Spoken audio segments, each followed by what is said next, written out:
Voyager coûte de moins en moins cher depuis l'avènement d'Internet et la réservation en ligne. Les consommateurs ne bénéficient plus des mêmes garanties et protections que pour les voyages organisés via un agent de voyage classique. Les eurodéputés ont clarifié les règles d'un marché fortement concurrentiel en quête.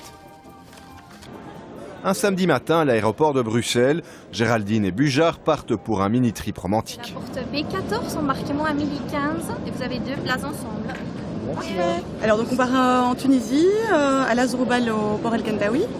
On a réservé donc dans une agence de voyage un petit forfait, donc un mini trip. On revient mardi matin, donc on loge 3 nuits sur place.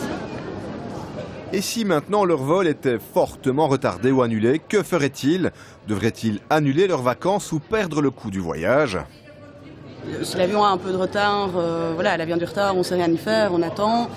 Si maintenant l'avion est annulé, à ce moment-là on appelle l'agence qui fera le nécessaire pour rebooker un vol et reporter les nuits d'hôtel ou les rembourser si maintenant, voilà, si c'est perdu. Pas de problème, l'avion est à l'heure. Destination, le soleil. Cette sécurité, c'est pour les voyages à forfait réservés via un tour opérateur ou un agent de voyage. Par contre, pour les voyageurs qui réservent eux-mêmes en ligne, la loi européenne des années 90 ne les protège pas. Des nouvelles règles plus favorables aux consommateurs utilisant le net ont été approuvées par les eurodéputés. Cette législation met surtout en avant l'obligation d'informer de manière claire et transparente le consommateur. Que le consommateur sache avant de réserver ce qu'il réserve, auprès de qui il réserve et en cas de problème, qui va être tenu responsable et qui il doit contacter. Encore aujourd'hui, certains acteurs profitent des failles de la loi. Isabelle Chuffard en a fait l'amère expérience. Elle voulait partir en avion à Venise au départ de la Belgique avec une compagnie low cost. J'ai ouvert leur site et j'ai vu qu'on pouvait réserver et le vol, prendre une assurance. J'ai pris l'assurance la plus élevée. Les transferts de l'aéroport à la gare Santa Lucia dans ce cas-ci, puisque mon hôtel était basé près de la gare Santa Lucia, et aussi le parking de ma voiture pendant les 5 jours du séjour. Tout ça a été réservé sur leur site, a été payé en une seule fois, a été débité de ma carte de crédit le jour même. Mais la compagnie annule le vol quelques jours après. Les nouveaux horaires proposés par la compagnie ne conviennent pas à Isabelle. Elle demande donc le remboursement de ses frais. J'étais très étonnée quand j'ai reçu le remboursement. Je ne recevais que le remboursement du vol, pas de remboursement de l'assurance qui a été prise sur le site, pas de remboursement du transfert de l'aéroport vers la gare, ni de remboursement du parking pour ma voiture. Et la situation est complètement bloquée parce que ils ne veulent pas rembourser. Ils prétendent que leur condition, c'est de rembourser uniquement le vol. Isabelle est prête à aller en justice pour se faire rembourser. Si la nouvelle directive était entrée en vigueur, la compagnie aurait l'obligation de rembourser les différentes prestations, puisqu'Isabelle a réservé via un même site internet et payé en une fois en moins de 24 heures. Le service clientèle, je trouve ça vraiment lamentable, parce qu'en fait, il n'a moyen de les joindre qu'avec un numéro de téléphone qui est surtaxé à 1 € la minute.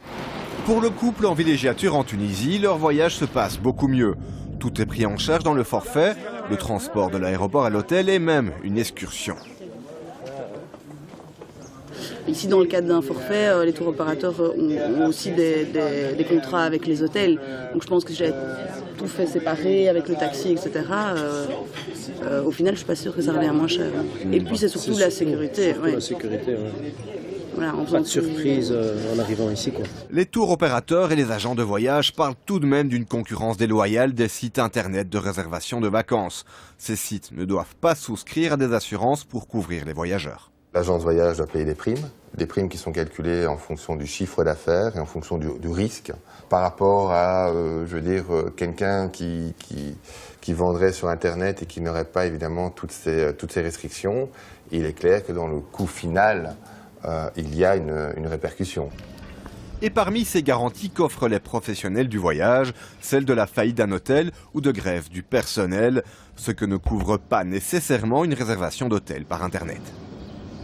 S'il y a une grève du personnel, à part se retourner vers la direction de l'hôtel, ce que feront, j'imagine, la plupart des clients, il n'y a évidemment pas beaucoup de recours, si ce n'est que aller par nous-mêmes chercher un autre hôtel pour le reste du séjour. Les eurodéputés doivent encore convaincre les États membres de l'utilité de ces nouvelles règles, une loi attendue depuis longtemps. Si Géraldine et Bujard avaient réservé les différentes étapes de leur voyage par Internet et qu'il y avait eu un problème avec l'avion, ils se seraient peut-être retrouvés au point de départ à l'aéroport sans solution ni remboursement.